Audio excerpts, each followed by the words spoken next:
कुंज बिहारी। हरे कृष्णा कृष्णा कृष्णा हरे हरे, हरे राम राम राम हरे हरे। हरे कृष्णा कृष्णा कृष्णा कृष्णा हरे हरे, हरे राम राम राम हरे हरे। हरे कृष्णा कृष्णा कृष्णा हरे हरे, हरे राम राम राम हरे हरे। हरे कृष्णा कृष्णा कृष्णा कृष्णा हरे हरे, हरे राम राम राम हरे हरे। हरे कृष्णा कृष्णा कृष्णा हरे हरे, हरे राम राम राम हरे हरे। हरे कृष्णा कृष्णा कृष्णा कृष्णा हरे हरे, हरे राम राम राम हरे हरे। हरे कृष्णा कृष्णा कृष्णा हरे हरे, हरे राम राम राम हरे हरे। हरे कृष्णा कृष्णा कृष्णा कृष्णा हरे हरे, हरे राम राम राम हरे हरे। हरे कृष्णा कृष्णा कृष्णा हरे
Krishna Krishna Hare Hare Hare Rama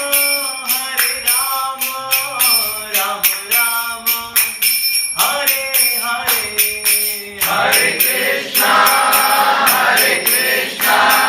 Krishna Krishna, Hare Hare, Hare Rama, Rama Rama, Hare Hare.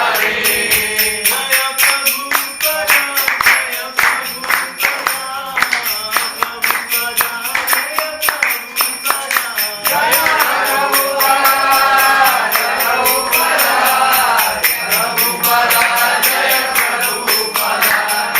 Jaya Prabhupada.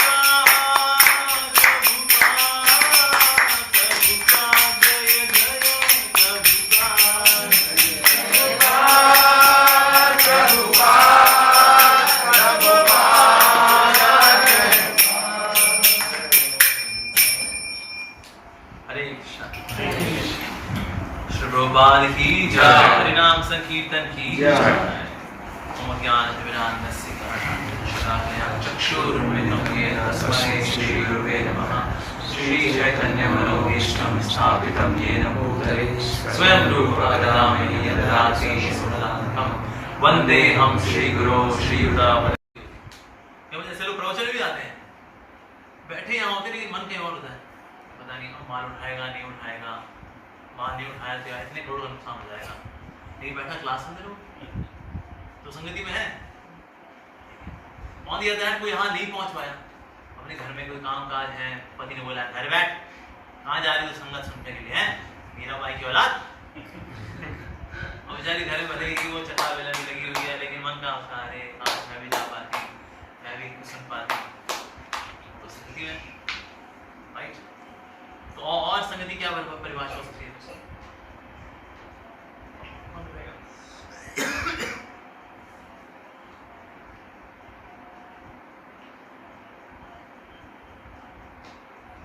परिभाषा नहीं बताई किसी को संगति की? ये नो डाउट ऐसा होता है कि हम किसी के साथ हो सकता है, लेकिन अगर हमारे इमोशंस, हमारी फीलिंग्स, हमारे हाव भाव अगर ये बदल रहे हैं किसी के संग में रहने पर, तो वो संगति कहलाती है। अगर आपके हाव भाव और आपकी विचारधारा नहीं बदल रही है और आप जो हो वही के वही रह जाते हो आप, यानी कि आपने संगति नहीं। यानी कि संगति का प्रभाव क्या होता है कि आप में वो वाकई में उसको प्रभाव पड़ना चाहिए, आप में कुछ चेंज आना चाहिए, तो फिर हम उसको संगति कहेंगे। तो विशेष रूप से हम जो संगति की बात करने वाले हैं, आज हम साधु संगति की बात करने वाले हैं, संतों की संगति की बात करने वाले हैं। तो संगति का कितना प्रभाव होता है, इसके लिए शास्त्रों में कई सारी कथाएं भी आती हैं। जैसे एक समय एक व्यक्ति था, वो तुलसी महारानी की पूजा अर्चना किया करता था। तो एक समय तुलसी महारानी में ना वो जल डाल रहा था, जल डालते हुए और थोड़ा उसके पत्ते थे, उसमें मंजरी थी, उसको मंजरी अलग कर रहा था। तो इधर उसने आकाश में बड़े खौफनाक कुछ लोग देखे। उसने पूछा आप लोग कौन हैं? तो उन्होंने बताया मैं हम लोग यमदूत हैं। यमदूत है तो हम लोग क्या कर रहे हो? तो यमदूत ने कहा तेरे बारी आ गई ना, तेरे को लेके जाना है। मेरे को लेके जाना? तो फिर वहां क्यों खड़े हो? तो यमदूत ने कहा क्योंकि ना तुलसी बगल में बैठा है, इसलिए जब तक तूने तुलसी को छू रखा है तब तक तेरे को हाथ नहीं लगा सकता, तो इसलिए तुलसी थोड़ा अलग हो फिर वो लेके जाएंगे। तो उसने कहा तुलसी महारानी को और किसी को पकड़ लिया, ये तो गलत कर रहा है, विधि का विधान मत बदल, तेरा जाने का समय हो गया, छोड़ दे तुलसी को। नहीं मैं नहीं छोड़ूंगा, ऐसा मत कर, छोड़ दे, नहीं छोड़ूंगा। फाइनली यमदूत ने यमराज के पास आते, महाराज जी तो ये विधि का विधान बदल रहे हैं, तो इसने कैसे पकड़ा तुलसी महारानी को, हम तो पास नहीं जा पा रहे इसके। यमराज आए, यमराज ने कहा तुलसी से दूर बैठ, ऐसे नहीं करते। यमदूत आया, भाई देख पर्सनली मैं आया हूँ, मैं कभी नहीं आता हूँ, ये एजेंट ही अपना सारा काम करते हैं, आज स्पेशली मैं आया हूँ, छोड़ दे। नहीं अब तो बिल्कुल ही छोड़ूंगा, अब तो यमराज आए हैं, अब तो बिल्कुल नहीं छोड़ूंगा, तो और कसम पकड़ ले तुलसी महारानी। अरे तो यमराज को जाना पड़ा ब्रह्मा जी के पास। ब्रह्मा जी आप तो इंजीनियर है पूरे ब्रह्मांड के, ये फला फला व्यक्ति है, उसने विधि का विधान जो है वो बदल रहा है, और उसने तुलसी महारानी को पकड़ के रखा है उसने। तो ब्रह्मा जी आ गए, ब्रह्मा जी ने छोड़ दो उसको। आप कौन है? ये मेरा आधार कार्ड, मैं ब्रह्मा हूँ। तो ब्रह्मा जी खुद आए काउंसलिंग करने के लिए। अब तो बिल्कुल नहीं, उसने और कसके पकड़ ली तुलसी महारानी। ये तो बड़ा मतलब बहुत ही तो जिद्दी आदमी है। तो फाइनली फिर शिव जी के पास गए। शिव जी आए, शिव जी ने बोला कि छोड़ दो भाई इसको, तुलसी महारानी को, देखो बड़े बड़े लोग आ रहे हैं, उनको आपने अपनी रिस्पॉन्सिबिलिटी दी है, सब सेवाएं छोड़ करके आए हैं तुम्हारे लिए, छोड़ो तुलसी को। नहीं मैं नहीं छोड़ूंगा। अब तो और से कस के पकड़ लिया। तो क्या किया जाए भाई, कहते नारायण के पास चलते हैं, तो बड़ा तो पेचीदा मसला आ गया। फिर भगवान श्री नारायण के पास गए, भगवान के धाम में, वैकुंठ धाम में। क्या प्रभु एक बड़ी विकट परिस्थिति आ गई है, एक व्यक्ति को शरीर छोड़ना, उसका टाइम आया भाई, सब यमदूत गए, यमराज गए, ब्रह्मा जी गए, शिव जी गए, और वो तुलसी महारानी को छोड़ने को तैयार ही नहीं है वो। अच्छा तो ऐसा करो उसको मेरे पास लेकर के आओ। लेकिन कैसे लेकर आओ, तो तुलसी को छोड़ने के लिए तैयार नहीं। कहते कोई बात नहीं, उसको ना पालकी में लेकर के आओ और उसको तो तुलसी को साथ में रखो, बस आ जा पालकी में, आ जा पालकी में लेकर के आओ। उसको बोला चल भाई आ जा, तो पालकी में बैठ जाता, नहीं मैं तुम्हें छोड़ूंगा। कहता इससे साथ बैठ जा, तुलसी को साथ ले, साथ लेके बैठ जा, बस ठीक है जी। तो तुलसी महारानी को साथ लेकर के पालकी में बैठा।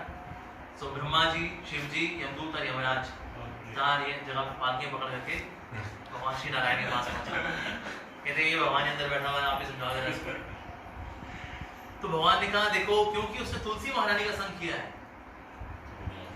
इसका लाभ उसको ये मिला है कि उसको वैकुंठ धाम में ब्रह्मा जी, शिव जी, यमराज और यमदूत अपने कंधे में उठा करके पालकी में उठा करके लेकर गए। इतना वीआईपी ट्रीटमेंट तो किसी को नहीं मिलता है। तो इसी और मेरे धाम में जो आ जाता है वापस उसको पुनर्जन्म होता नहीं है, वापस संसार में जाता नहीं। तो ऐसा करके ये पालकी समेत इसको ही रख दो और वहां पर जाओ। और इस तरह से उसको वैकुंठ वास मिल गया। क्यों? क्योंकि उसकी अटैचमेंट है किससे? तुलसी महारानी के साथ। यस। ऐसे ही एक भंवरा था। हाँ पूछिए। यस। तुलसी को संडे पर जल क्यों नहीं डालते? वैसे माते जल डाल सकते हैं। ऐसे ना कुछ ब्रजवासियों को मानना है कि नहीं डाल सकते, लेकिन यहाँ तुलसी महारानी के अंदर संडे को जल डाल सकते हैं। सिर्फ पत्ते हम तोड़ते नहीं है संडे को, वैसे संडे को भी तोड़ सकते हैं, ऐसी द्वादशी को नहीं तोड़ते, क्योंकि द्वादशी को तुलसी महारानी प्रकट हुई। पर क्योंकि जिस दिन प्रकट हुई थी उस दिन द्वादशी भी थी और संडे भी था, तो इससे कई लोग फिर क्या करते हैं, संडे को भी नहीं तोड़ते। लेकिन आप संडे को भी तोड़ सकते हैं, भगवान की सेवा के लिए तोड़ सकते हैं, लेकिन जो है द्वादशी को नहीं तोड़ते। एकादशी अगले दिन आता है ना द्वादशी, द्वादशी को तुलसी महारानी प्रकट हुई। तो कुछ लोगों की धारणा है कि ना तो तुलसी में जल डालते, ना शुक्र दीपक। नहीं, सेवा तो उनकी हमेशा होनी है, 7 दिन होनी है सेवा।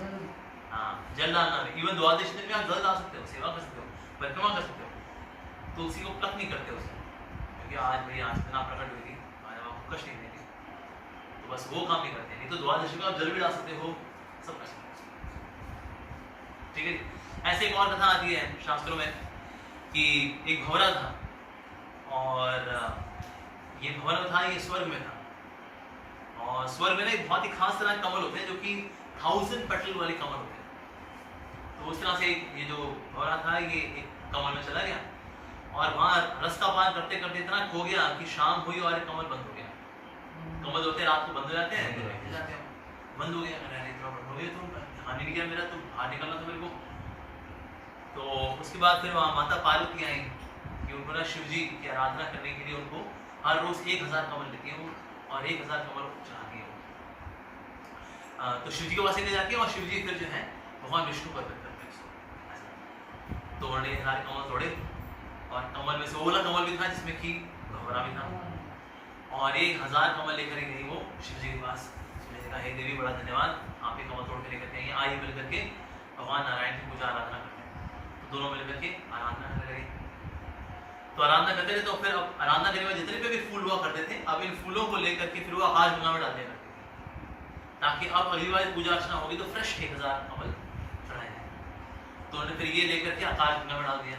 आकाशगंगा है कौन? ये गंगा माई है।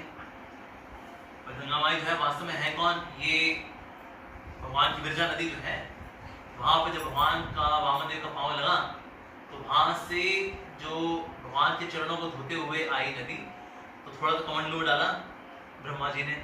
ब्रह्मा जी के कमंडलू के बाद उसके बाद जब छलक के और नीचे गई तो आकाश गंगा भी बनी। उससे फिर और नीचे आई तो हमारे यहाँ फिर ये गंगा बनी थी। हम लोग फिर गए शिव जी के पास। एक्चुअली गंगा मैया का बहाव इतना तेज था कि अगर पृथ्वी पे सीधे टकराती तो पृथ्वी के चित्र उड़ाए।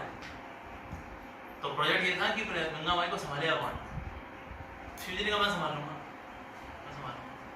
गंगा मैया ने कहा मेरा पेट तेज बहुत बहुत प्रचंड है। शिव जी ने कहा संभाल लूंगा, अब आओ तो सही, संभाल लूंगा। गंगा मैया आई, उन्होंने जटाएं बांध दी अपनी, शिव जी ने, सारी गंगा मैया समा गई, एक बूंद बाहर नहीं, एक बूंद बाहर नहीं जी।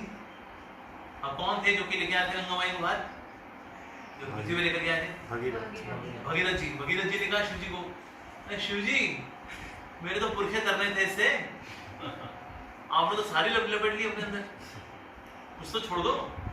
तो फिर उसके बाद शिव जी ने जो है अपनी एक ऐसे लट निकाल ली। ये जो लट निकालना है ना, जो आजकल माताएं निकालती हैं, आजकल पूरा पहले पीछे रख के निकालती है, इसकी शुरुआत शिव जी से हुई। शिव जी ने जो है अपनी लट ऐसे करके निकाली, तो उसमें जो गंगा बह रही है, वो गंगा जो बह रही है ना हर की बॉडी में, अगर वो पूरी जटा खोल दें तो प्रलय आ जाए। गंगा मैया का इतना ज्यादा भाव है। तो फिर उस प्रकार से गंगा फिर यहाँ पर पहुंचती। तो आकाश गंगा में फिर ये जो कमल थे इनको डाल दिया गया, उनमें से कमल वो भी था जिसमें भंवर था। अब ये भगवान को अर्पित है ये कमल। तो हुआ क्या, आकाश गंगा में था, अब ये वहीं पे था, कमल में रहते रहते वहां का उसका रस पान करते करते, गंगा मैया का भी पान करते करते, पानी इसको शरीर छोड़ना पड़ा। शरीर छोड़ना पड़ा, एकदम इसको जो है 4 हाथ वाला रूप मिल गया। फिर नारायण के धाम चले गया, उनका सेवक के रूप में सेवा करने लगे। उसने सोचा कि ना मैंने भक्ति तो कभी कुछ ऐसी की नहीं है, भला ये हुआ कैसे मेरे साथ। तो उन्होंने फिर भगवान श्री नारायण से पूछा कि प्रभु मैंने ऐसा क्या किया था कि ना मेरे को आपके धाम में आने का मौका मिला। मुझको इतना याद है कि मैं भंवरा था, इससे ज्यादा मुझे तो कुछ याद नहीं है। तो फिर भगवान ने बताया हमको कि आपको संगति मिल गई शिव जी की, आपको कृपा मिल गई पार्वती मैया की, आपको कृपा मिली गंगा मैया की। क्योंकि आपको इनकी कृपा मिल गई, इनकी संगति मिल गई, तो प्रभाव आपके ऊपर ये पड़ा कि आज आप वैकुंठ धाम में पहुंच गए हो। तो संगति जो है व्यक्ति को कहां से कहां पहुंचा सकती है। संगति, साधु संगति, स्पेशली गृहस्थ आश्रम के अंदर तो साधु संगत चाहिए ही चाहिए। गृहस्थ आश्रम के अंदर जो है असत्संग की सुविधा पूरी है। नंबर 1 असत्संग है ये स्मार्टफोन, नंबर 1 सोर्स है असत्संग का। पहले जो है ज्वाइंट फैमिलीज हुआ करती थी, उसके बाद न्यूक्लियर फैमिलीज होनी शुरू हो गई, और आज इसकी वजह से हो गई सब एटॉमिक फैमिली, यानी कि एक ही परिवार के अंदर ही लोग आपस में बात कुछ नहीं करते। शुरुआत होती है गुड मॉर्निंग पापा, और दूसरी बात होती है गुड नाइट पापा, बीच में कोई बातचीत है ही नहीं। ये तो मुफ्ता है, शी सो लकी, उसको पापा के साथ बैडमिंटन खेलने का मौका मिलता है, लूडो खेलने का मौका मिलता है, पर ऐसे लकी बच्चे कहाँ हैं? They are lost in their world। तो इसीलिए असत्संगति सबसे ज्यादा जो है गृहस्थ आश्रम के अंदर होती है। इससे हालांकि सबसे ज्यादा विस्तृत है गृहस्थ आश्रम, लेकिन सबसे ज्यादा बंधन भी इसी आश्रम के अंदर क्यों आते हैं? क्योंकि असत्संगति के भरपूर चांसेस होते हैं इसके। हम लोग असत्संगति कहाँ से लेते हैं?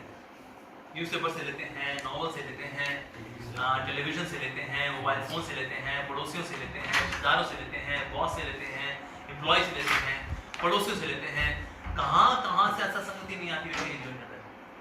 तो इसीलिए विशेष रूप से गृहस्थ आश्रम के अंदर साधु संगत को रखना तो बहुत ज्यादा जरूरी है। और इसलिए हमारे श्री प्रभुपाद जी ने सेंटर खोले, इस्कॉन के सेंटर हमने शहरों में खोले। अब शहरों में जो सेंटर खोलना बड़ा मगजमारी वाला काम है।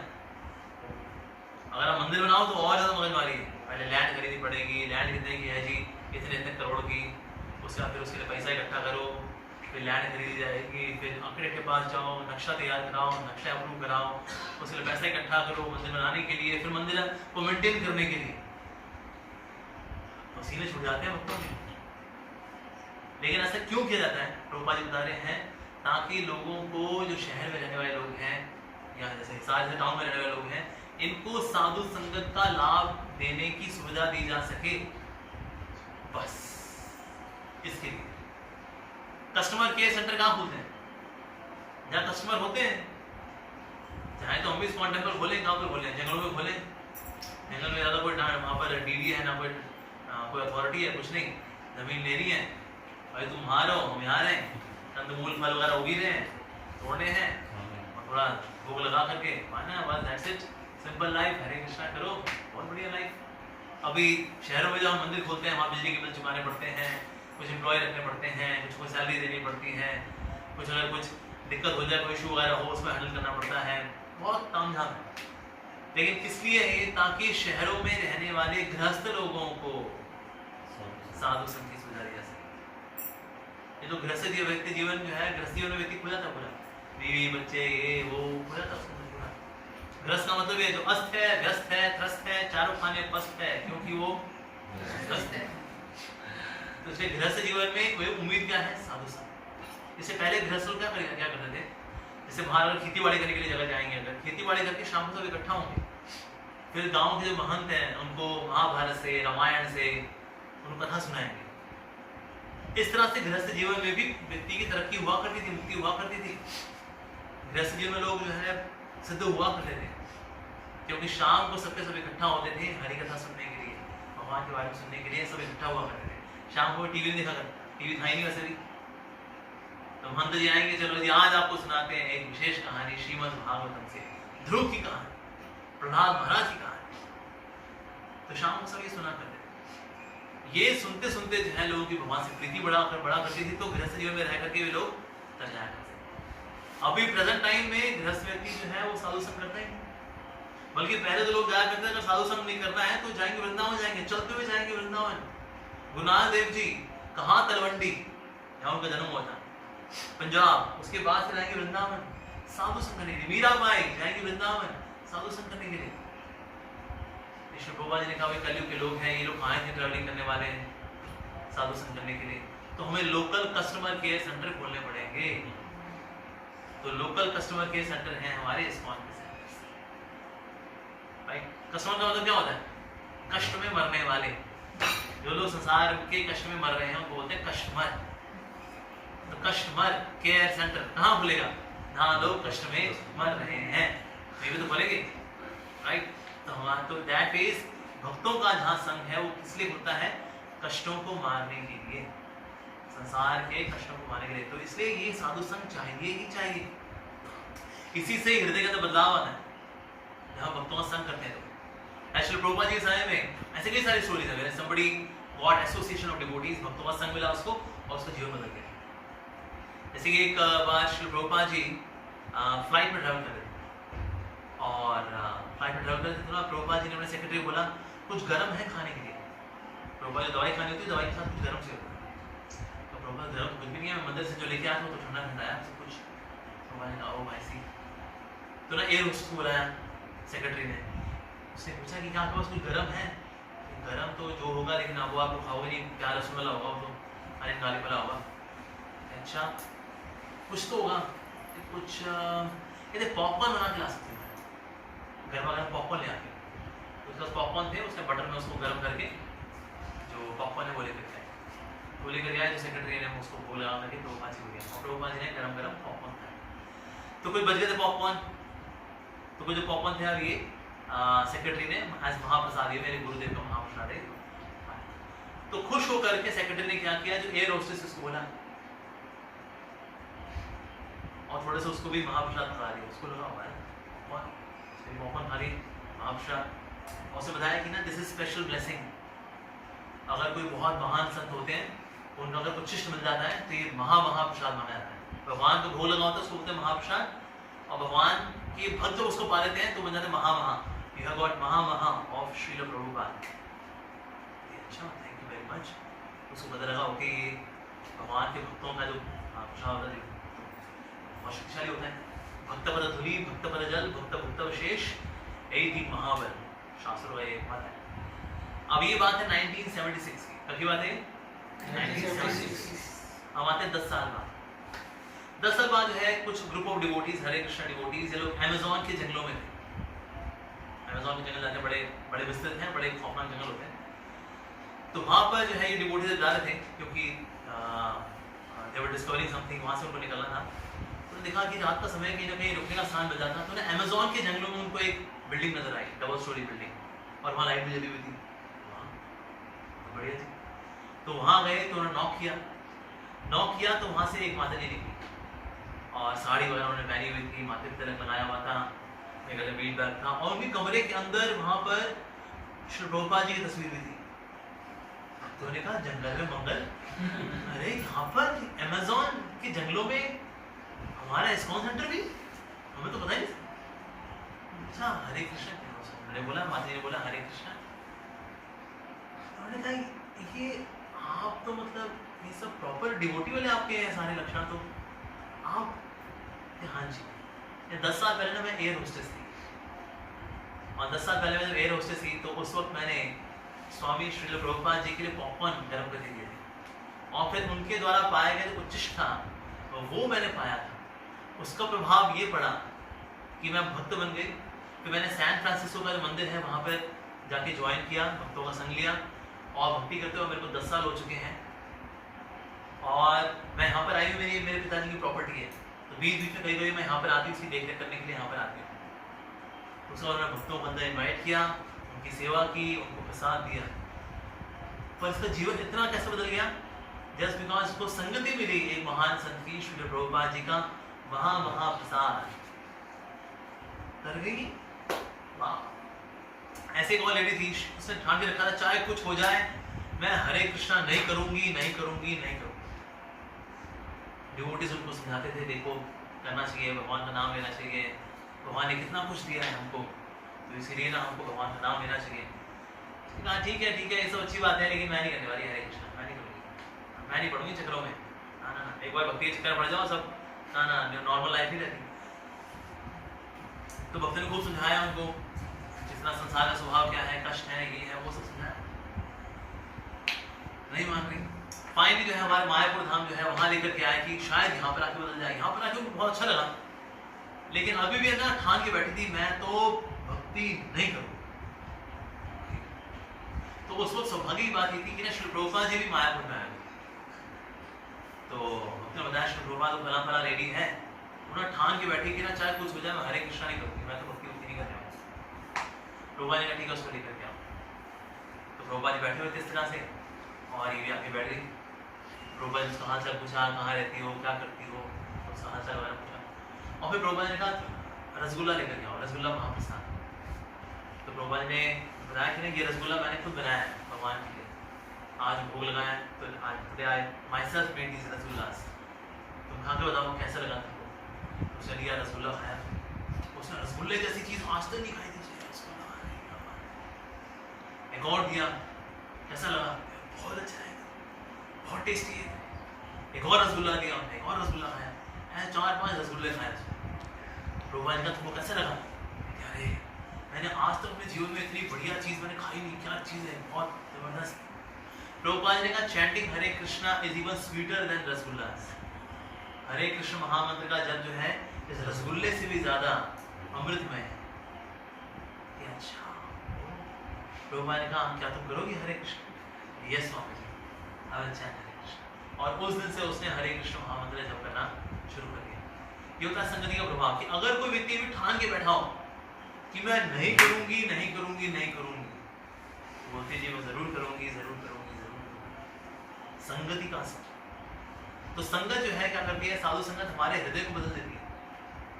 इनफैक्ट सुभाष चंद्र बोस जब वो आईएनए की तैयारी कर रहे थे, तो आईएनए के लिए ना वो सैनिकों को ढूंढ रहे थे कि मेरे को सोल्जर्स चाहिए उन्हें आईएनए के लिए। तो वो आए थे श्री प्रभुपाद जी के गुरु महाराज के पास, श्री भक्ति सिद्धांत सरस्वती प्रभुपाद, और जानते थे he is a great scholar. भक्ति सिद्धांत सरस्वती प्रभुपाद जी का ये था, इतनी शक्ति थी उनके अंदर, ही वाज सो नॉलेजेबल कि इवन जो वो इंग्लिश बोला करते थे, तो जो ब्रिटिशर्स हैं वो लोग डिक्शनरी खोल के देते, ब्रिटिशर्स जिनकी खुद की भाषा है वो अंग्रेजी भाषा, उनको भी डिक्शनरी खोलनी पड़ती थी। माय गॉड, ऐसे ऐसे शब्दों का इस्तेमाल करते थे। 50 लाख शब्दों की डिक्शनरी आती ना, मैरियन वेबस्टर्स अनएब्रिज्ड एडिशन डिक्शनरी, वो उनको याद थी। दिस वाज भक्ति सिद्धांत सरस्वती। तो उनके पास आए सुभाष चंद्र बोस, और सुभाष चंद्र बोस ने कहा कि मैं चाहता हूँ कि ना आपके जो मठ में रहने वाले हैं, जो ब्रह्मचारी लोग हैं, इनको जो है आईएनए में दे दीजिए। उन्होंने बोला ठीक है मैं वैसे तो तुमको देता, वैसे दुबले सिगड़े होते हैं, तो इसलिए ब्रह्मचारियों को तुम इंक्लूड करोगे, तुम्हारी आने बढ़ी कमजोर होगी, इससे तुमको चाहिए बलिष्ठ शक्तिशाली लोग। तुम देखो इनका हाल देखो जरा, ये लोग तुम्हारी आईएनए में जाएंगे, तुम्हारी आईएनए कमजोर कर देंगे, ऐसे दुबले सिगड़े लोग हैं। उसके बाद फिर उन्होंने ये भी कहा कि ना क्योंकि ये अपना जीवन भगवान को दे चुके हैं, इसीलिए अगर आईएनए में लड़ते हुए अगर इनके शरीर से एक भी खून बहा तो तुम्हारी सारी आईएनए खत्म हो जाएगी। अगर ये गारंटी दो मुझे कि इनके शरीर से एक बूंद खून नहीं बहेगा, देन तो आप तो ले जाओ, तो फिर ले जाओ। सुभाष चंद्र बोस ने कहा इसकी गारंटी कैसे ले सकता हूँ कि वो खून नहीं बहेगा, ये तो इम्पॉसिबल है, मैं भी कहाँ कौन सा बम फटे, कौन सी गोली कहाँ से चले, कुछ नहीं पता। लेकिन आप भक्ति सिद्धांत महाराज का संग प्राप्त करके सुभाष चंद्र बोस को ये महसूस हो गया कि ना ये व्यक्ति बहुत प्योर है, बहुत शुद्ध है। और उस वक्त उनके मन में ऐसा है कि वो बोले कि ना मैं आईने तो बाद में करूंगा, 1 आध साल तो आपके पास ही रहता हूँ। उन्होंने कहा नहीं, अभी फिलहाल ये जिम्मेदारी है आईने बनाने की, तो इसलिए अभी ज्वाइन नहीं करूंगा। बट ही सेड कि अगर मैं आईने नहीं बना रहा होता, मैं अभी इस व्यक्ति को ज्वाइन कर लेता। ही इज सो प्योर, ये व्यक्ति इतना शुद्ध है। तो सुभाष चंद्र बोस के अंदर भी पहली बार ये भावना आई और उन्हें साष्टांग दंडवत किया भक्ति सिद्धांत महाराज को। और सुभाष चंद्र बोस ने कहा कि इन माई लाइफ मैंने कभी किसी साधु को प्रणाम नहीं किया, बिकॉज मैं ही मानता था सारे साधु बकवास होते हैं, सबके सब धोखेबाज होते हैं, कपटी होते हैं, पाखंडी होते हैं। लेकिन पहली बार मैं एक साधु को प्रणाम कर रहा हूँ और वो ये व्यक्ति क्योंकि बहुत ज्यादा प्योर है, बहुत अधिक शुद्ध है। तो साधु संगत का करके व्यक्ति जो है तर जाता है। सिर्फ व्यक्ति नहीं, भूत प्रेत भी तर जाते हैं। श्री भक्ति सिद्धांत सरसा को प्रभु जी के समय में ऐसा था कि ना देयर वाज वन पर्सन, उसके घर में ना ब्रह्म राक्षस आया हुआ था। अब ये भूतों में ना 4 कैटेगरीज होती है, एक होते हैं भूत, एक होते हैं प्रेत, एक होते हैं पिशाच और सबसे खतरनाक होते हैं ब्रह्म राक्षस। ब्रह्म राक्षस वो लोग होते हैं जो ब्राह्मण थे, पर ब्राह्मण होने के नाते इन्होंने अपनी ताकत का मिसयूज ही किया। बस मतलब इसका पैसा आया, डोनेशन आई, अपने जेब में डाल लिया, या कथाएं की, पैसा वैसा कमाया, उसे अपने जेब में डाला। तो ऐसे लोगों को अगले जन्म बनना पड़ता है ब्रह्म राक्षस। ब्रह्म राक्षस वेरी पावरफुल। तो ब्रह्म राक्षस था। अब ये जो है एक व्यक्ति था, उसकी बेटी पे चढ़ा हुआ था। अब कहीं झाड़ फूक वाले आए, झाड़ फूक वाले कुछ नहीं कर पाए, नथिंग। तो और ये बेटी के अंदर बैठा और बेटी ऐसे बैठी रहती थी।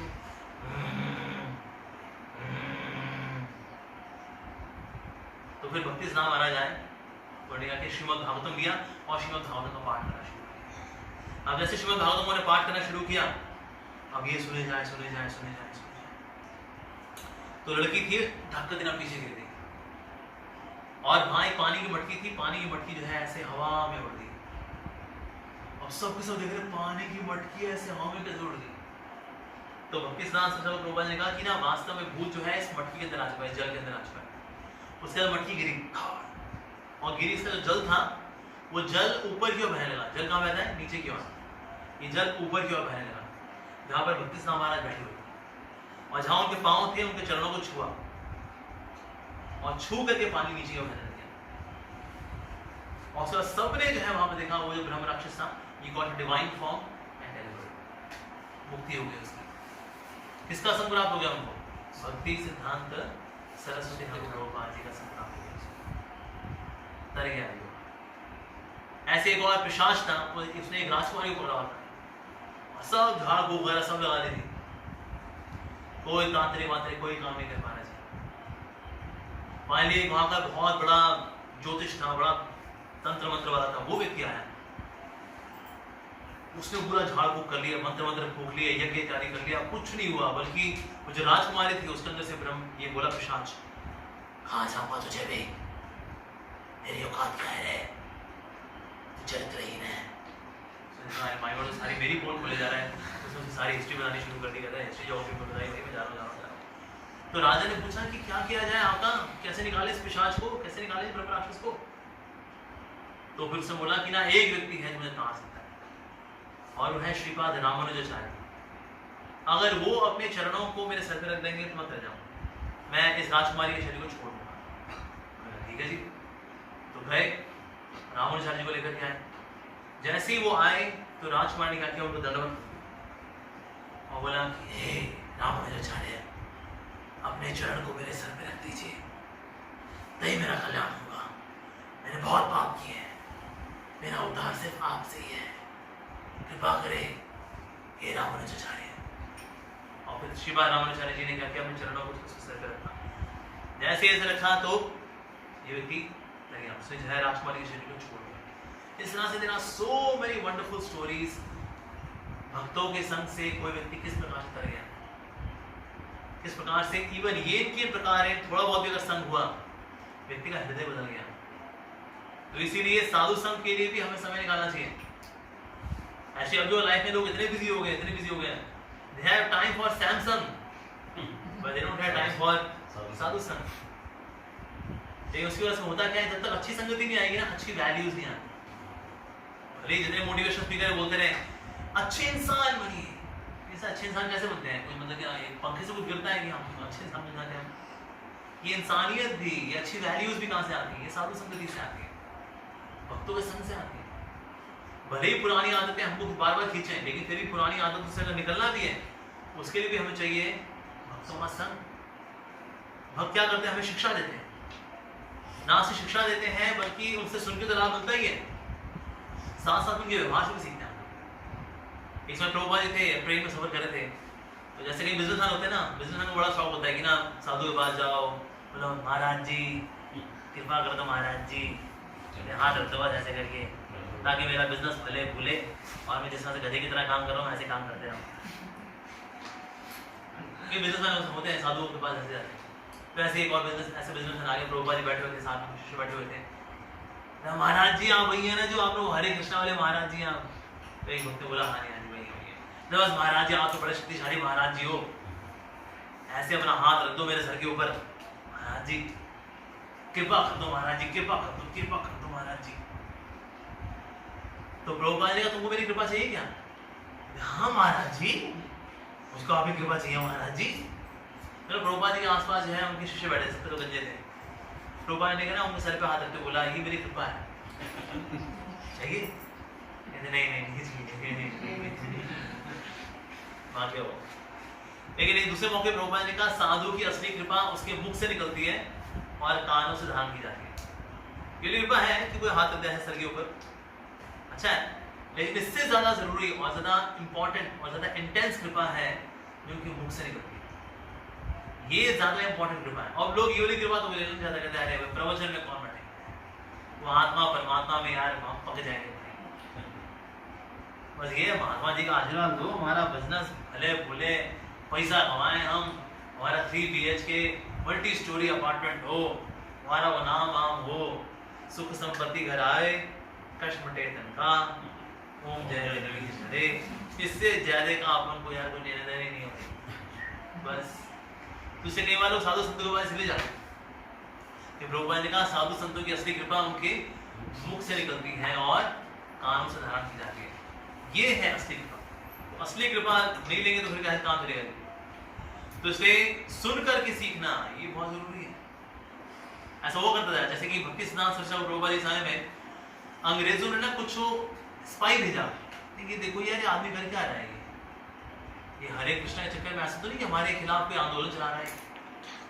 तो ये व्यक्ति को भेजा कि ना जाके तो जासूसी कर। तो उसने क्या किया, धोती कुर्ता पहन करके सर और मुंडा करके तिलक तिलक लगा करके वो बैठ गया। देखिए भाई ये माजरा क्या है यहाँ पर, ये चल क्या रहा है यहाँ पर, ये हरे कृष्णा के नाम। तो उस दिन जो है वो लेक्चर दे रहे थे भक्ति सिद्धांत सरस्वती ठाकुर प्रभुपाद।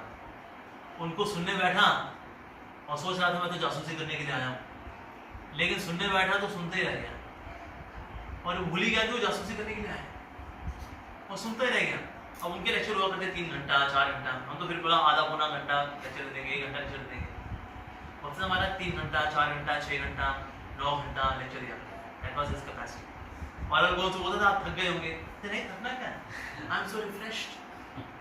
दैट वाज भक्ति सिद्धांत सरस्वती प्रभुपाद। तो उस प्रभुपाद जी के गुरु महाराज फिर ऐसे होंगे। सो 3 घंटा लेक्चर सुनने के बाद उसको लगा अरे यार भाड़ में गया ये जासूसी करना, कहाँ मैं अंग्रेजों के लिए काम कर रहा हूँ, मैं क्या कर रहा हूँ, रिजाइन करो जी अंग्रेजों के यहाँ से, इनको ज्वाइन करो। तो ही रिजाइन्ड एंड ही जॉइन्ड श्री भक्ति सिद्धांत सरस्वती। तो इसीलिए संतों की जो वाणी है वो बदलाव लेकर के आती है, ऐसा होता है। साथ ही उनका व्यवहार, हम भक्तों के व्यवहार से बहुत कुछ सीखते हैं। हमारे मंदिर में एक भक्त आया, उसने देखा कि ना 2 भक्त एक दूसरे से प्रणाम कर रहे हैं, जैसे हम लोग कहीं मिलते हैं दूसरे से और प्रणाम कर रहे हैं। उसे 2 भक्तों को प्रणाम करते देखा, उसने सोचा मतलब इस दुनिया में कौन किसी की इतनी इज्जत करता है, ये तो कितनी इज्जत करते हैं दूसरे की। ये देख के उसकी इतनी श्रद्धा बढ़ गई कि उसने नाम लेना शुरू कर दिया, just by behaviour of the devotee. तो इसलिए भक्तों के व्यवहार से बड़ी प्रेरणा मिलती है अगर कोई वाकई में अच्छा व्यवहार करने वाला। अभी तो दुनिया में जितने संतों की वजह से लोगों की श्रद्धा खराब हो रही है वो वही है जिनका व्यवहार खराब है। अरे बाबा जी यहाँ बैठे तो बड़ी अच्छी अच्छी बातें बोल रहे थे यार, यहाँ से उतरे तो कुछ और ही निकले की बात है। वो देखा उनकी प्लेट देखी, वो एक पर्वत दूसरा पर्वत ये पर्वत। बाबा जी खाते तो बाबा जी प्रवचन तो अच्छा देते हैं लेकिन व्यवहार तो अल्टीमेटली संत का क्या दिखाता है व्यवहार। तो भक्तों के व्यवहार से भी हम बहुत कुछ सीखते हैं। श्री प्रभुपाद जी के व्यवहार से कितने भक्त बने। प्रभुपाद जी प्रवचन जो हुआ करते छोटे दिया करते थे लेकिन 1-to-1 डीलिंग प्रभुपाद जी बहुत देते थे। प्रभुपाद जी खुद अपने हाथों से प्रसाद कुकिंग करते थे, भोग लगाते थे और हिप्पियों को जो कि LSD, मैरिजुआना, ड्रग्स ये सब लेने वाले लोग हैं इनको अपने हाथ से बना प्रसाद खिलाते। इनके हाथ का बना प्रसाद खा खा कर ये तर गए लोग। प्रभुपाद जी इनको अपने हाथ से बना गुलाब जामुन खिलाते थे। गुलाब जामुन इतने टेस्टी थे कि जो अंग्रेज लोग थे इन्होंने नाम दिया है इस्कॉन बुलेट्स। गुलाब जामुन मतलब इस्कॉन बुलेट्स। जैसे भाई ये धराशायी कर देते हैं, कहीं कहीं छोड़ते व्यक्ति को। हाँ, तो प्रभुपाद जी क्या करते थे, प्रभुपाद जी क्या करता कि बहुत सारे गुलाब जामुन ट्रांसपेरेंट जार में रखे हुए थे और कोई भी हिप्पी कभी भी आए और हमारा 26 सेकेंड एवेन्यू हमारा पहला न्यूयॉर्क में सेंटर था, आएगा ढक्कन खोलेगा अंदर डालेगा चाशनी में हाथ खुला था हिप्पियों के लिए। और हिप्पियों में फेमस है अरे वो स्वामी ने ना एक जार रखा हुआ है उसके अंदर बुलेट्स हैं, इस्कॉन बुलेट्स। तो प्रभुपाद जी के हाथ के बने गुलाब जामुन खा खा कर ये लोग भक्त बन गए। प्रभुपाद जी भी सन्यासी, सन्यासी की शादी वादी नहीं कराता, ये पंडित जी वगैरह शादी कराते। प्रभुपाद देखा ओके गर्लफ्रेंड बॉयफ्रेंड है, प्रभुपाद ने कहा आप लोग गर्लफ्रेंड बॉयफ्रेंड हो? मैं ये जेन है my girlfriend, I am Mike. Okay Mike and Jane तुम्हारी दीक्षा भी कराता हूँ मैं, तुम्हारी शादी भी कराता हूँ। प्रभुपाद ने दीक्षा भी कराई। Mike you are Mukund Das, Jane you are Janaki Dasi. दोनों की दीक्षा भी हुई, दोनों की शादी भी कराई प्रभुपाद जी ने। और फिर शादी के लिए प्रभुपाद जी ने कुकिंग की है। यानी वैसे ना सन्यासी कुकिंग फॉर मैरिज, इसने कहा हुआ ऐसा सन्यासी लोग कभी आके पा लेते हैं, कुकिंग का करते हैं जी। प्रभुपाद जी का व्यवहार ये था कि इनको अपने बच्चों की तरह पाला। इन अंग्रेजों को जो कि हिप्पी हैं, सब प्रकार का गलत काम करने वाले थे, प्रभुपाद जी को इनकी कमियों के और ना ध्यान देते हुए इनको इतना स्नेह दिया कि ये लोग शुद्ध भक्त बन गए, प्योर वैष्णव। ऐसे वैष्णव की मतलब इंडियंस को भी शर्म आ जाए यार इतने हिंदू तो हम लोग भी नहीं है, इसलिए ये अंग्रेज लोग हैं। पर इनको उठाया कहाँ से प्रभुपाद जी ने? हिप्पी, हिप्पी मतलब तमोगुणी लोग, तमोगुणी लोग प्रभुपाद जी ने ऐसा बनाया अपनी डीलिंग से। प्रभुपाद जी का स्नेह। जैसे प्रभुपाद ने देखा कि उनकी शिष्या थी वो प्रेग्नेंट थी, तो प्रभुपाद जी पास एक ग्लास दूध खाया। प्रभुपाद ने कहा तुम तो प्रेग्नेंट हो, क्या तुमको ग्लास दूध का मिला?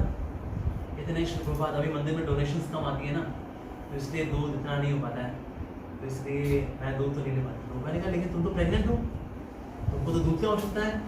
अगर स्त्री को गर्भवती अगर वो हो उसको दूध ना मिले तो उसको ऑस्टियोपोरोसिस हो सकता है, इसीलिए आपको लेना चाहिए। नहीं प्रभुपाद जी तो आपके लिए। प्रभुपाद ने कहा ना बिल्कुल नहीं, ये दूध अभी तुम पियोगे। प्रभुपाद जी ने अपना जो दूध था वो दे दिया अपनी उस शिष्या को। और प्रभुपाद ने बोला कहते तुम आओ, हाँ यहाँ पर आओ। प्रेसिडेंट को बुलाया, प्रेसिडेंट मंदिर में कितना दूध आता है? कहा जी अभी दूध आ ही नहीं पाता है क्योंकि पैसा ही नहीं है। प्रभुपाद ने कहा कहीं से भी पैसा लेकर के आओ।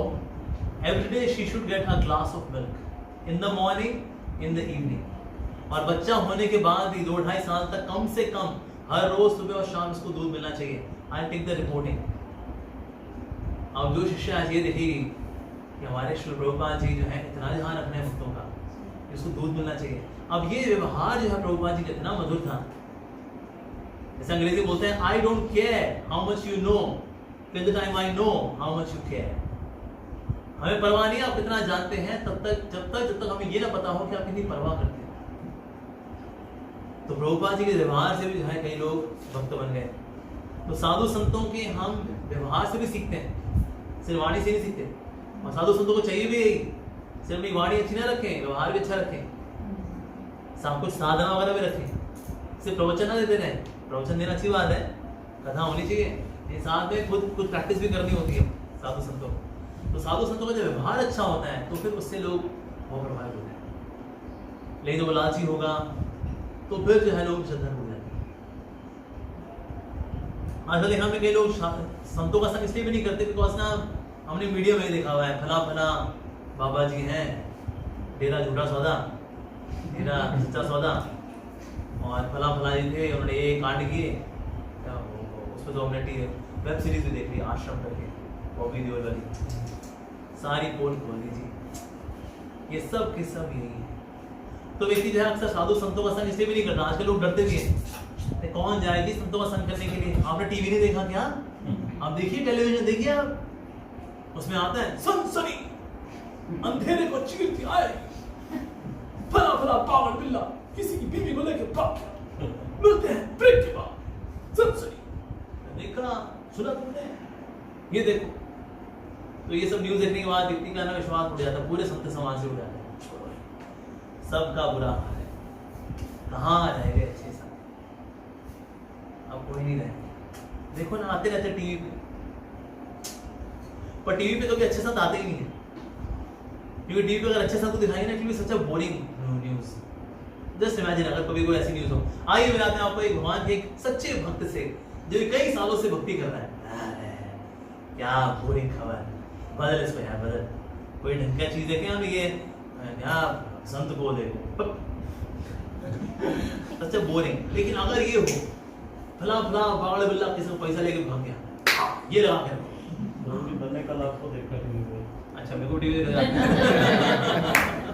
के लाभ। हाँ जनता के लाभ। अच्छा अच्छा ओके। तो वॉइस क्लियर नहीं थी उसमें। हाँ एक्चुअली हुआ क्या, इसके पहले के जितने मैं तो सोच रहा था कि वॉइस क्लियर नहीं था, मैं कहा छोड़, हाँ प्रभु जी अपने आप ही कभी दर्शन देंगे। कभी उसी समय इनका मैसेज आ गया प्रभु, पता नहीं क्या था उस समय। और हुआ भी क्या, इसके पहले जितने एपिसोड है इसके बाद जितने एपिसोड है उसमें माइक काम किया था सिर्फ इसी एपिसोड में माइक खराब हुआ बस। ठीक है जी क्या कर सकते हैं। अब जैसे कि ना आप जो मीडिया है ऐसे नहीं वो सच का उजागर करती है ना, ऐसा नहीं है। मीडिया को चाहिए होता है टीआरपी किसमें मिलती है जी, media is all about TRP viewership. और अच्छी खबर से ना व्यूअरशिप नहीं मिलती, गंदी खबरों से नेगेटिव खबर से टीआरपी मिलती है, क्योंकि लोगों के माइंड क्या है नेगेटिव। तो खबर कौन सी बिकेगी? तो इसीलिए नेगेटिव खबर जो है मीडिया में ज्यादा बिकती है, अच्छी खबरें नहीं बिकती। ठीक है, एक तो ये पर्सपेक्टिव है कि मीडिया जो है अच्छे संतों को हाईलाइट करती नहीं, because it will be such a boring news, TRP नहीं आएगी उसमें। दूसरी बात ये है कि अगर हम कभी किसी डॉक्टर के पास जाएं और उस डॉक्टर की दवा हम पे काम ना करे तो हम क्या करते हैं? किसी डॉक्टर को बदल देते हैं, अच्छे डॉक्टर के पास जाते हैं, या हम डॉक्टर के समाज को त्याग देते हैं? क्या करते हैं? एग्जैक्टली यही करते हैं हम लोग। तो साधु संतों की कैसे भी अगर ऐसा ही है, अगर आपको मान लो कोई पाखंडी चक्कर में आप पड़ गए तो क्या करेंगे? किसी अच्छे संत की तलाश में आगे बढ़ जाएंगे। ये थोड़ी हम संतों के समाज को त्याग दे देंगे, बस सब वही है। हम बताए डॉक्टर के साथ ऐसा करते हैं, सारे डॉक्टर बकवास है, किसी की दवाइयाँ काम नहीं करनी, ना होम्योपैथी ना एलोपैथी ना सिम्पैथी कोई काम नहीं करने वाली, छोड़ो। ऐसे करते हैं हम लोग? नहीं करते राइट। तो उसी तरह से संतों का समाज भी ऐसा होता है, यहाँ पर भी बागड़ बिल्ले हैं, सब जगह बागड़ बिल्ले हैं। इवन किसी यूनिवर्सिटी के अंदर भी बागड़ बिल्ले स्टूडेंट्स होते हैं, बीटेक करते हैं 6-6 साल में, 4 साल की होगी बीटेक, 6 साल में करेंगे वो, नालायक है। इवन आईआईटी के अंदर ऐसे लगे हैं 6 साल में बीटेक करते हैं वो आईआईटी के अंदर। पर आईआईटी किसी ने जाना जाता है 6 साल में बीटेक करने वालों की वजह से या अपने ब्रिलियंट लोगों की वजह से? ब्रिलियंट लोगों की वजह से। उस प्रकार से साधु संतों का समाज भी बागड़ बिल्ले हैं, पर साधु संतों का समाज बागड़ बिल्लों की वजह से नहीं जाना जाएगा, उसमें जो सच्चे संत हैं उनकी वजह से जाना जाएगा, राइट। तो इसीलिए अगर कोई व्यक्ति को धोखा भी खाता है किसी सो कॉल्ड साधु से, इसका मतलब ये नहीं हम संतों का समाज ही त्याग देंगे। अच्छे संत भी हैं, साधना करने वाले, जिनका हृदय शुद्ध है, भगवान से उनकी रति है, ऐसे लोग भी हैं। तो फिर इसीलिए हमें ऐसे संतों की तलाश में आगे बढ़ना चाहिए, प्रार्थना करनी चाहिए उसके लिए। जो पाखंडी था कि भगवान उसको सतबुद्धि दे दो, अच्छे रास्ते पे चला था, कहाँ बुद्धि भ्रष्ट होगी उसकी, उसके लिए प्रार्थना करें और एक अच्छे भक्ति तलाश में आगे बढ़ जाए, दैट्स इट। लेकिन हम सबको साधु संग करना चाहिए। अगर आप चाहते हैं ना हम नाम लेते रहे, हमें कौन आता है हम नाम लेते रहे भगवान का, लेकिन नाम आप तभी ले पाएंगे जब आप साधु संग करेंगे। आप साधु संग से दूर जाओ, आपका जवा खराब हो जाएगा, बंद हो जाएगा। अरे जब साथ में थे तो चला, फिर वापस गए ससुराल, बंद हो गया सब कुछ। अरे क्यों, क्या कमी आ गई थी? कहते वहां संगति नहीं थी। संगति में लोग कर जाते हैं, संगति में इंस्पिरेशन मिलती है, प्रेरणा मिलती है संगति के अंदर। जो लोग दारू पीते हैं ना, दारू पीने वालों से पूछो, जैसे आप अकेले पीते हैं संग में, संग का तो जी छोरी मदिरा चलती है, साथ में मदिरा कथा भी चलती है, चीयर्स चीयर्स करते हैं, टकाटक चीयर्स चीयर्स। तो कोई सोडा के साथ लेता है, तो कोई नींबू पीता है, तो गर्म पानी के साथ पीता है, कोई नमकीन के साथ, कोई छोलों के साथ सर, और साथ में मदिरा कथा चलती है। वाह क्या जाम है ये, जिंदगी हमारी जाम होती है इसमें, मदिरा कथा भी चलती है। तो जब लोग संगति में दारू पीते हैं तो दारू का नशा और चढ़ता है। उसी प्रकार से अगर कोई अकेले भक्ति करे तो ठीक है, कर लेगा, लेकिन संगति में जब भक्ति करता है तो भक्ति का नशा और चढ़ता है। तो इसीलिए संगति में बहुत शक्ति होती है। लेकिन वो दारू का नशा तो खैर बर्बाद करने वाला है, ये नशा आबाद करने वाला है। तो इसीलिए बीच बीच में आपसे कोई इकट्ठा होना चाहिए, और आपस में चर्चा करनी चाहिए। भले आप साथ बैठकर पढ़ाई करो, प्रभुपाद जी का वो ग्रंथ लो अपने साथ, पढ़ाई करो, उस पर थोड़ी चर्चा करो। और अगर कोई वरिष्ठ वैष्णव आ जाए, भक्त आ जाए, उनका संग करे तो अच्छी बात है। तो इसीलिए ये हमें करना चाहिए। नहीं तो गृहस्थ आश्रम में हम लोग अस्त व्यस्त त्रस्त, चारों खाने पस्त, क्योंकि हो गए गृहस्थ। तो इसीलिए लेकिन गृहस्थ आश्रम में लेकिन एक उम्मीद क्या है, नियमित रूप से हरि भक्तों का संग करना। गृहस्थी में भी सिद्धि है, लेकिन उम्मीद क्या है, संग, हरि भक्तों का संग करना की बहुत जरूरी है। ठीक है, इन्होंने विराम देंगे। हम किसी को प्रश्न है, प्रश्न पूछ सकते हैं। वो प्रश्न नहीं किसी का, ये तो दो केस में होता है।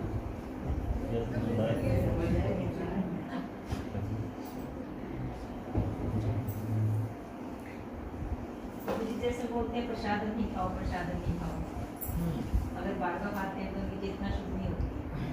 तो ये क्या श्योरिटी होती है जो भक्त बना रहा है उसकी चेतना जिस टाइम वो भोजन बना रहा है शुद्ध हो?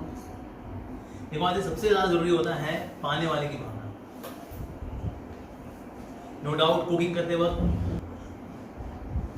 इवन उनको आपको बताया गया कि देखिए इसमें जहर मिला हुआ है, नहीं जहर भले ही हो इसके अंदर, लेकिन तो चरणामृत है मेरे कृष्ण।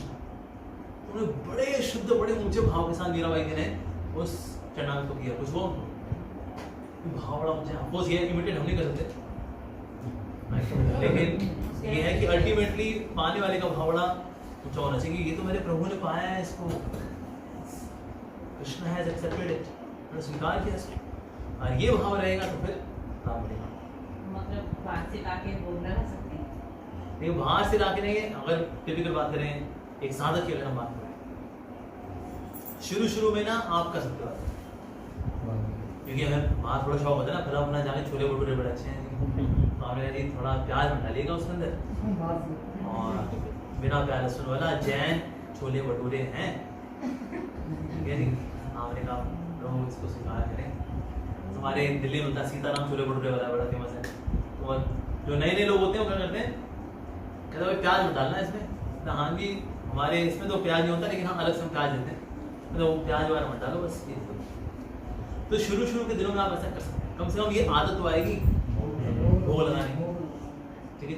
तो जैसे जैसे आप भक्ति में गंभीर बनेंगे, फिर आपको थोड़ा कम करना पड़ेगा, तो बाहर की चीजें नहीं। बोले ऐसी कंडीशन होती है कि नाम ना पाए तो फिर नहीं लगा सकते। देखिए वैसे अगर आप तो घर में अगर कुछ नहीं बना पा रहे ना, मेक समथिंग वेरी सिंपल, जैसे उपमा, वो बनाना बड़ा आसान है।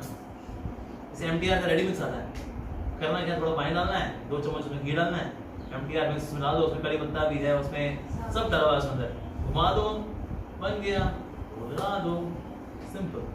ये तो उनकी बात कर रहा हूँ जिनको इसका अभी काफी चस्का है, और भला रेस्टोरेंट में बड़ा अच्छा बनता है जी वो छोले कुलचे, एकदम छोड़ नहीं पाएंगे। कम से कम ये करो, छोले कुलचे का बिना प्याज लहसुन के उसको भोग लगाना शुरू करो। जैसे जैसे आप भक्ति में और गंभीर बनोगे, फिर आप बाहर की चीजों को कम करना शुरू करो, और सिर्फ भगवान को घर का बना हुआ शुद्ध शाकाहारी बढ़िया आइटम का। हमारे कई डिवोटीज हैं, वो जानते हैं अपना YouTube में, और यूनिक चीजें सीखते हैं। अभी रिसेंटली मेरे को डिवोटी शेयर किया, बिना अंडे का आमलेट, वो बेसन से कुछ बनाए थे, बेसन से और बेकिंग पाउडर वगैरह से, और 90% टेस्ट लाइक ऑमलेट, लेकिन है किसका बना, वो बेसन का चिल्ला जैसा है वो, हाँ उसने और उसमें वो लगाया भगवान को, व्हाई नॉट, लेकिन घर पे बनाया, बाहर से नहीं। तो नई चीजें जो है भक्त लोग सीखें और घर में बना करके भगवान को भोग लगाएं, व्हाई नॉट। भाई माताओं को तो बड़ी विशेष सेवा है, बड़ी यूनिक सेवा है जो माताओं के पास ही है, कुकिंग। तो कुकिंग तो आप कर सकते हैं यस, और माताओं को स्पीड होती है यस, उसके बाद थोड़ा सा जल्दी उठना पड़ता है और थोड़ा जल्दी उठने के लिए आपको रात को सोना होता है, रात के गप्पे शप्पे चलेंगी देवरानियों की जेठानियों की उसने उसको ये बोल दिया हमारे दूर फट्टे कीड़े पड़े ऐसे लोगों, ये सब करते करते रात 11-12 बजते हैं, फिर सुबह देरी से उठते हैं। जब सुबह देरी से उठते हैं तो क्या करें, कहते हैं वो उसके ले आओ छोले भटूरे ले आओ, आज किसी का वो लगा। लेकिन हमें करना क्या है, रात को टाइम से सोना है, सुबह टाइम से उठना है, ताकि हम घर की कुकिंग की हुई चीज भगवान को, तो उसी लिए डिसिप्लिन आना पड़ेगा।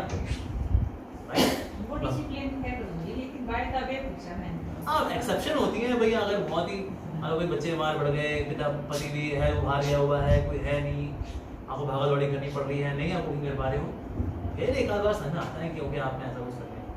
अगर बन लिया है, बन में अपना बटर लगाया, अमूल बटर, उसको भूल लगा दो सिंपल, वो भी पर ये एक्सेप्शंस है, exceptions do not become rule. Exceptions जो है वो नियम नहीं बनते, अपवाद तो अपवाद होता है, नियम जो है नियम होता है। ठीक है जी, और कोई प्रश्न? अच्छा, साधुओं की कृपा 2 प्रकार से प्राप्त होती है, एक सेवा का आशीर्वाद से मुझे वाणी से वाणी वाणी वाणी से सबसे बड़ी कृपा जो है उनकी वाणी में। यस, तो उसके लिए हमें क्या एग्जांपल दिया था, प्रभुपाद जी ट्रेन में थे, मारवाड़ी बिजनेसमैन आया, बोला स्वामी जी आशीर्वाद दे दो, तो प्रभुपाद जी ने क्या जवाब दिया, साधु की असली कृपा उसके मुख से निकलती है और कान से निकलती है। Very good. और एक और बोल क्या जवाब दिया प्रभुपाद जी ने किसी से बात की, स्वामी जी कृपा कर दो, ये कृपा हाँ प्रभुपाद ने कहा कि गंजे सर थे, प्रभुपाद ने कहा ये मेरी कृपा है, देखिए। और व्यवहार से कृपा कैसे मिलती है, व्यवहार से कैसे इंस्पिरेशन मिलती है, इसका क्या एग्जांपल दिया था मैंने? व्यवहार से वो माता जी प्रेग्नेंट थी उनके, हाँ प्रेग्नेंट थी, प्रभुपाद जी ने उनको गिलास दूध का दिया, वेरी गुड। और प्रभुपाद जी ने दीक्षा दी थी और फिर उनकी मैरिज उनकी मैरिज भी कराई प्रभुपाद जी। हाँ, being a sannyasi he is cooking in the marriage, being a sannyasi he is मतलब उनकी मैरिज करा रहे हैं as a priest, very good. और पीस की जिंदगी बदल दी, जो नशे करते थे उनकी जिंदगी बदल यस, तो क्या करते थे प्रभुपाद जी उसके लिए? गुलाब जामुन, यस, ट्रांसपेरेंट जार में प्रभुपाद जी गुलाब जामुन रखते हुए, कभी भी कोई हिप्पी आए, दम मारो दम करता हुआ आए, वो मिठाई का मुंह में डाले गुलाब जामुन, हिसाब किताब डन उसका। Yes, very good. ISKCON bullets, as ISKCON bullets क्या है? Gulab jamun. Yes, very good. अच्छा, और हमने चर्चा की पर ये साधु संत ये तो आते रहते हैं बागड़ बिल्ला, किसी की बीवी लेके भाग गया, किसी को पैसे लेके भाग गया, क्या फिर ये संतों के चक्कर में पड़े? तो इसको फिर उसके लिए फिर हमने आपको क्या 2 चीजें बताई? उससे आगे बढ़ना। हाँ, अगर मान लो कोई हमें दिख जाता है कि हाँ तो किसी अच्छे संत की तलाश में आगे बढ़ जाना चाहिए, बजाय कि हम संतों के समाज कोई। और दूसरा पॉइंट क्या था इसमें? अगर कोई डॉक्टर अच्छा इलाज नहीं कर रहा होता तो हम दूसरे दूसरे डॉक्टर के पास जाते हैं, बेटर डॉक्टर के पास जाते हैं, बिल्कुल सी बात। और मीडिया को लेकर मैंने क्या बताया था, मीडिया को लेकर मीडिया अच्छे संतों को कवर नहीं करता, क्योंकि अच्छे संतों दिखाएंगे सच बोरिंग न्यूज़, सारा टीआरपी 0 हो जाएगा हमारा। तो इसलिए media is not the reliable medium to know about who is a true saint और नॉट। ये भी चर्चा की थी, वेरी गुड, नाइस। और कोई प्रश्न किसी का फाइनली? प्रभु जैसा आप बता रहे थे कि फिजिकली होना जरूरी नहीं होता उसमें भक्ति के लिए, तो लेकिन प्रैक्टिकल लाइफ में तो ऐसा होता है कि जब हम मंदिर जाते हैं या किसी साधु संगत में रहते हैं तो वहाँ पे विचार कुछ और होते हैं, बट जब घर आते हैं तो प्रभु कुछ ना कुछ तो नेगेटिव ही जाते हैं, पॉजिटिव मतलब वो चीज़ नहीं रहती है जो फिर वहाँ रहता है। तो फिर उसके लिए ये लगता है कि ऐसा ही माहौल रहे, ऐसा ही एसोसिएशन मिलता रहे तो हम ज्यादा आगे बढ़ सकते हैं बजाय कि घर के। तो फिर ये कैसे हो सकता है? होता क्या, देखिए मैंने जो डेफिनेशन बताई थी, मैंने क्या बताई थी कि ना जहाँ पर आपका हृदय परिवर्तित हो जाए, हो सकता है संगति मतलब प्रॉक्सिमिटी में, हो सकता है प्रॉक्सिमिटी ना भी हो। इवन अगर आप क्लोज प्रॉक्सिमिटी में है, अगर आपका हृदय बदल रहा है तो वो संगत है। एक्चुअली मंदिर जाने का प्राइम पर्पस यही होता है, साधु संग, हरि भक्तों का संग। अभी हमारे सनातन धर्म के जितने मंदिर हैं ये सब क्या है, वही है, लाइन बेस्ड है। आप क्यों बनाइए,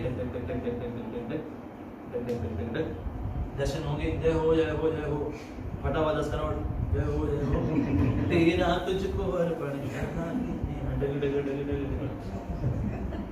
आज दुनिया में 99.99% मंदिर ही हैं, लेकिन एक्चुअली मंदिरों का पर्पस दर्शन होना was not the primary reason. ये भी हुआ करता था कि आप भगवान के दर्शन करें, लेकिन इससे भी इंपॉर्टेंट फंक्शन जो मंदिरों का था, जो क्या है मंदिर नहीं कर रहे, वो है हरि कथाएं होना, हरि भक्तों का संग होना। लोग आके डाउट्स पूछते थे, भगवान के बारे में पूछते थे, पर आज मंदिर में होता है। आज ज्यादातर मंदिर में क्या होता है, पृथ्वी तत्व लेकर के भाई साहब बैठे होते हैं, टीका लगाएंगे, और बेटा जी ठीक हो, पापा ठीक हैं, मम्मी ठीक है, लाओ अपनी बूंदी लाओ, लाओ लो हनुमान खा लो इसको, तुम खाओ ना खाओ हम तो जरूर खाएंगे। जय हनुमान ज्ञान गुण सागर जय। आज मंदिर ही हो गए थे, लेकिन ये मंदिरों का पर्पस नहीं था। मंदिरों का पर्पस नो डाउट भगवान को भोग लगाना है, दर्शन करना है, लेकिन इससे ज्यादा जरूरी था वहां पर हरि कथाएं हुआ करती थी। पीपल वुड कम सिट, भगवान के बारे में सुना करते थे, डाउट्स पूछा करते थे, और जितने डाउट्स क्लियर होते हैं उतनी श्रद्धा खिलती है। आजकल देखो यंगस्टर्स क्यों भक्ति में नहीं आ रहे, यंगस्टर्स इसलिए भक्ति में नहीं आ रहे बिकॉज वो उनको क्वेश्चंस होते हैं, और माता पिता से पूछते हैं, माता पिता कहते हैं श्रद्धा रखा करो, सवाल पूछते रहते हो बदतमीज। तो माता पिता जवाब देते हैं, ये बच्चे को कहते हैं अरे छोड़ यार, ये सब अंधविश्वास और ये सब सेंटिमेंटलिज्म है, इट्स ऑल माइथोलॉजी यार, come on live life man, be happy, cool, chill out.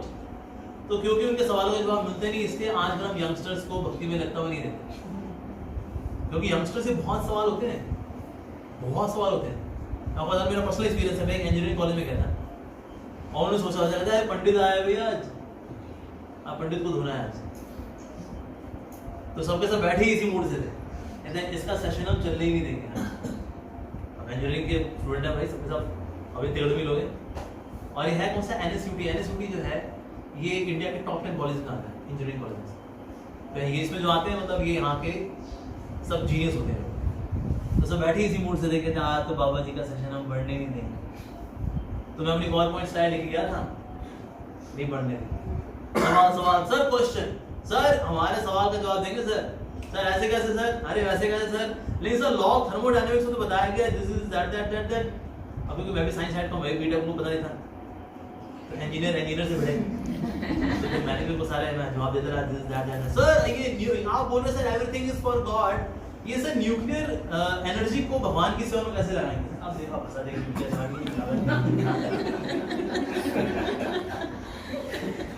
तो मैं उनको जवाब देता रहा कि मैंने nuclear energy can also be used to run dynamos से इलेक्ट्रिसिटी जनरेट होगी। हुआ मंदिर में 2, गिरजाघर में 2 आया। तो पहला दिन, दूसरा दिन, तीसरा दिन, चौथा दिन, 4 दिन हो गए मेरी PowerPoint स्लाइड अटक गई।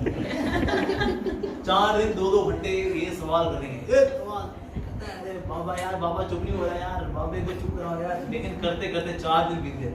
लेकिन 4 दिन के बाद 5वां दिन जो था, 5वें दिन जो है तब इनका दिल जीत पाया। 4 दिन के बाद फिर आगे बोले, कहते प्रभु जी इन आपको ना कुछ गलत आते लगे हुई हैं।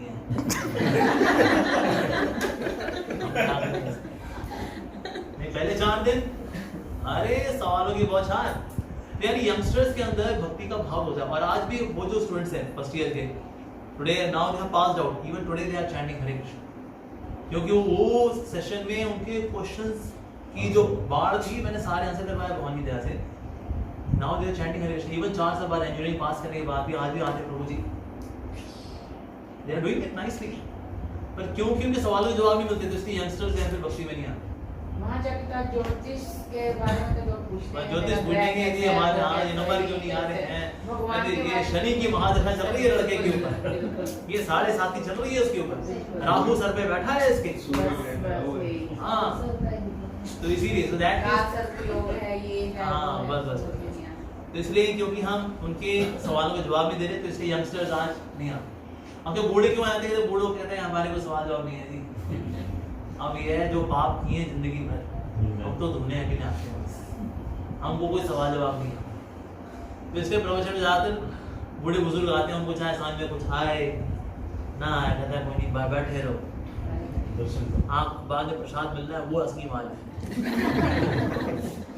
बाबा जी के प्रवचन के बाद असली माल तो वही है। तो समझ में आ रहा है आपको? हैं? इसे प्रवचन में ज्यादातर बुजुर्ग लोग आते हैं, क्यों? जवान लोग बड़े कम आते हैं, क्योंकि उनको पता है अरे यहाँ पे जवाब सब बुजुर्गों के लिए होता है, जो किसी काम के नहीं रहते ना, जिनका अगला पिछला कुछ नहीं था। बचा जाओ जाओ बैठो जाओ, हम शॉपिंग करके आ रहे हैं, आपका हो जाए ढोल पीटने वाला, जब काम नाम हो जाए ना आप लोगों का घंटा वंटा पीटने का, हमको मिस कॉल देना, मार्केट से आके आपको पिक करके ले जाए। तो ये इमेज इसलिए होगी, रीजन बीइंग जो टेम्पल्स के अंदर जो एजुकेशन के जो बात थी वो अब नहीं, वो खत्म। इसलिए लोग चले जाते हैं, कोई इच्छा पूरी करनी है तो चले जाते हैं, प्रभु के दर्शन कराते हैं, प्रभु लड़की दिला दो, मैं मांगलिक हूँ, मांगलिक लड़की नहीं मुझे, प्रभु मेरी इच्छा पूरी कर दो, प्रभु प्रमोशन नहीं हो रही, 3 लड़कियां हो गई, लड़का नहीं हो रहा, बस ये सब इच्छाएं निकल जाती हैं। So it becomes very ritualistic than being spiritualistic. तो ये प्राइमरी पर्पस है साधु संघ में, यानी कि साधु संघ करने का। ये साधु संघ करने के तो हमने देख ली पॉजिटिव एस्पेक्ट्स, हाँ, ना करने के नेगेटिव एस्पेक्ट्स क्या होते हैं? ना नहीं, तो इसलिए तो आप बाहर लोगों की जिंदगी देखो, बाहर लोगों की जिंदगी क्या है, कितनी खोखली जिंदगी, माय गॉड। ये पैसे वाले लोगों के पास मैंने देखा, मैं तो काम किया है ना टॉप नॉच लोगों के साथ, मैं वर्किंग एज सॉफ्टवेयर इंजीनियर, मैंने अब बढ़िया बड़े लोगों के साथ काम किया है, CEO, CFO, board of directors, champion लोग हैं, और इतने भूखे हुए लोग हैं, पैसा बहुत है इनके पास, तो उस पैसे करते क्या है, अच्छी क्वालिटी की दारू पीते हैं। एयरपोर्ट आते हैं, एयरपोर्ट में जो गलियारा आता है दारू वाला, वहाँ शॉपिंग करेंगे, ये कितने की है, 1.5 लाख, दे दीजिए, इसका पैकेज 1.5 करोड़ का है, उसके लिए 1.5 लाख की दारू खरीदना है, तो बड़ी बात ये कर रहे हैं। तो इसीलिए ऐसे लोग जो कि भक्ति नहीं कर रहे होते, स्पिरिचुअलिटी में नहीं आते, वो कर क्या रहे, वही काम कर रहे हैं। अच्छे घरों की लड़कियों को जानता हूँ, ड्रग्स लेती हूँ, मेरे ऑफिस में लड़कियां ड्रग्स लेती थी, गर्भवती हो, मैं कहा ड्रग्स निकलेगा तेरे अंदर से, वो आप जो भी निकले सिस्टम मत कर, कमाती बढ़िया कमाती है, उसका पैकेज है 80 लाख का पैकेज उसका। तो इसीलिए अगर कोई भक्ति नहीं कर रहा, भले ही वो पैसे वाला हो, उसकी जिंदगी तो खोखली ही है। उस खोखलेपन को दूर करने के लिए वो थोड़ा अच्छी क्वालिटी का नशा कर लेता है। वैसे लोग भले बोले हमें झंडे गाड़ने हैं दुनिया में, हम भी कुछ कर दिखाएंगे, वैसे लोग झंडे गाड़ने और करते क्या है, उसी झंडे के नीचे बैठ के दारू पी रहे होते हैं। ये तो जिंदगी में होगी, मैंने देखा, मैंने खुद देखा, ये तो मेरी थ्योरेटिकल बात है ही। I have worked with such, मैं तो इन लोगों के साथ काम किया, मैंने एकदम टल्लू लोग हैं, चाहे देसी हो चाहे विदेशी हो, दोनों का सेम हाल है। तो इसीलिए बिना भक्ति के तो खोखला जीवन ही रहेगा। भले को सोचे जी हमें पास भक्ति का टाइम नहीं है, हमें वहां पहुंचना है, यस कर दिखाओगे तुम। अच्छा जो लोग वहां पहुंच गए उनका हाथ तो देख लो एक बार, जो लोग वहां पहले पहुंचे हुए हैं, जो बैठे हुए हैं, उनके हाल क्या, बड़े खुश हैं? बिल्कुल खुश नहीं। उनकी बातें चीप बातें, गंदी बातें, अहंकार से भरी हुई बातें, माय गॉड। और लड़कियों को ऊपर जाने के लिए क्या क्या करना पड़ता है इन लोगों के सामने, मुझे पता है। खोखला जीवन है। कोई सोचे साधु संग के बिना क्या होता है, ये इनका जीवन देख लो आप, कुछ नहीं है इनकी जीवन। जिस कंपनी में काम, मेरे जो लास्ट ऑर्गेनाइजेशन थी, उसमें जो पूरा हमारा कंट्री हेड था, वो कंट्री हेड जो आया करता मेरे डेस्क, उसको बताना हरे कृष्णा वाला, excuse me can come to my cabin, yes sir, sure sir, बिल्कुल सर। फिर केबिन में सब 15-20 मिनट ये सब बातें करता था, वो लाइफ, ये purpose, you know, anxiety, stress, ये वो, भगवान, सोल, ये सब चर्चा करता था। फिर ये सब करेंगे ना भी, क्योंकि उसकी भी प्यास है, उसकी भी प्यास है। कंट्री हेड मतलब मेरे बॉस के बॉस का बॉस का बॉस का बॉस बॉस बॉस बॉस मेरा बॉस मेरी इसलिए इज्जत करता था, कहता है भाई तू सीधे उसके केबिन में घुसता है। लेकिन क्योंकि वो भी खोखला है, जो कंट्री हेड है वो भी तो खोखला आदमी है ना, पैसा तो है उसको, और क्या जैसे कहावत है ना, some people are so poor and all they have is just money. कुछ लोग इतने गरीब होते हैं कि उनके पास एक ही चीज है, पैसा। बहुत गरीब आदमी है। तो ज्यादातर दुनिया जो है ऐसे गरीबों से भरी हुई है। तो इसलिए बिना भक्ति के तो ये जीवन खोखला ही रहेगा। जो लोग सक्सेसफुल भी हैं उनका जीवन देख लो आप, सिवाय शो ऑफ के, अहंकार के, ईगो के।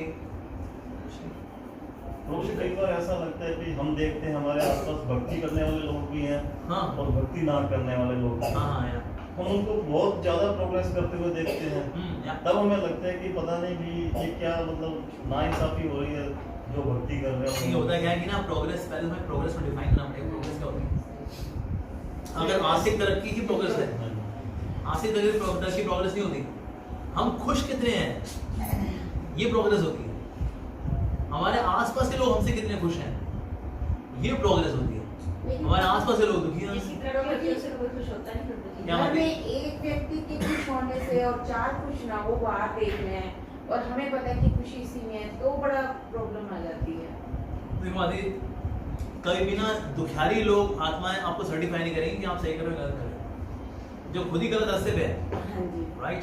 मान लो कोई खुद ही भक्ति नहीं करता और अगर आप भक्ति कर रहे हो, बोले क्या कर रहे हो भाई, ये के पंडितान बनी हुई है तू, हैं? सब नॉर्मल है ना यहाँ पर, तू नॉर्मल बन के रह। घर वाले ऐसे बोलते थे, राइट? पर घर वाले जो है उनको ये सर्टिफाई करने का अधिकार ही नहीं है, क्योंकि वो खुद ही सही चीज नहीं कर रहे, राइट? दूसरे घर वाले बोले भक्ति मत करो, नहीं, एक्सक्यूज मी, आप सर्टिफाई करने वाले नहीं होते। हमको सर्टिफाई करते हैं भगवान।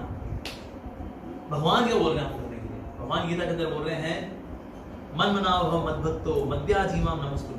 अपने मन को मुझ में लगाओ, मेरे भक्त बनो, मेरी पूजा करो, मुझे नमस्कार करो। तो भगवान ये करने के लिए बोल रहे हैं, हम तो वही करेंगे ना। तो इसलिए हमें दुनिया वालों के सर्टिफिकेट नहीं चाहिए, हमें चाहिए सर्टिफिकेट भगवान। और अल्टीमेटली जो भगवान के अनुसार चलता है ना, उससे सब लोग खुश है, उससे सब लोग खुश है।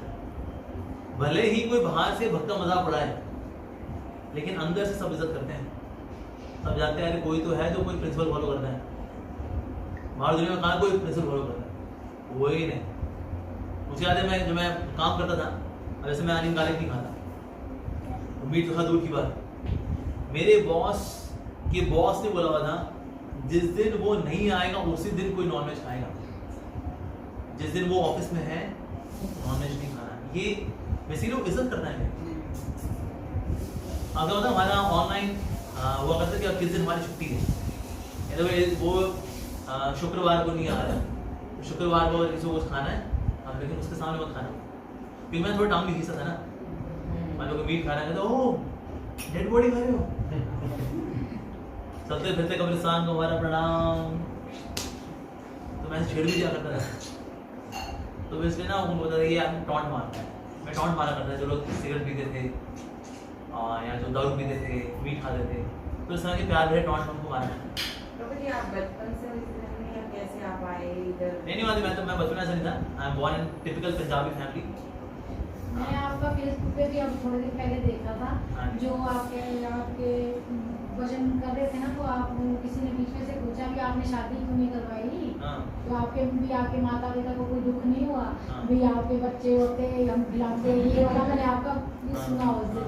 मैं ये यहाँ एंटर किया ना, मैं इतनी खुश हो गई, मैं धन हो गई इनको सामने देख के। अब तो मेरी माँ ने ये सेवा दी हुई है। अब मान लो कोई ब्रह्मचारी बनता है हमारे मंदिर में, और उसकी माँ दुखी हो रही है कि मेरा बेटा तो ये ऐसे संत बन गया है, तो मेरी माँ को मेरे गुरुदेव ने सेवा दी हुई है कि आप उनकी माँ से मिला करो, उनको समझाया करो। तो एक दो को तो मैंने खुद ही सुना, ये आपका बेटा संत हो गया, क्या हो गया, कहता आप गृहस्थ हो गए, मैं भी गृहस्थ रही हूँ, हमने कौन से झंडे गाड़ लिए गृहस्थ बन गए। उसने एक अच्छा काम ही तो कर रहा है, वो अलकायदा ज्वाइन किया उसने हिजबुल मुजाहिदीन ज्वाइन किया उसने हरे कृष्णा ज्वाइन किया था। तो आपको खुश होना चाहिए। तो मेरी माँ तो ऐसा ही काउंसलिंग करती है। आपकी मम्मी जब आपने फोन होल्ड पे करके सुनाया था हाँ, भी वो अब लड़की की जरूरत थी, तो 25 और आए, कहते मैंने एक लड़का दिया तो 25 और साथ दिया। मैंने उस दिन आपका सारा वो सुना था, और अभी 4-5 दिन ही हुए हैं शायद। तो मेरे को इतनी खुशी हुई, आते ही मेरे को इतना खुशी हुई, मैं कहीं दर्शन ही हो गया आपने।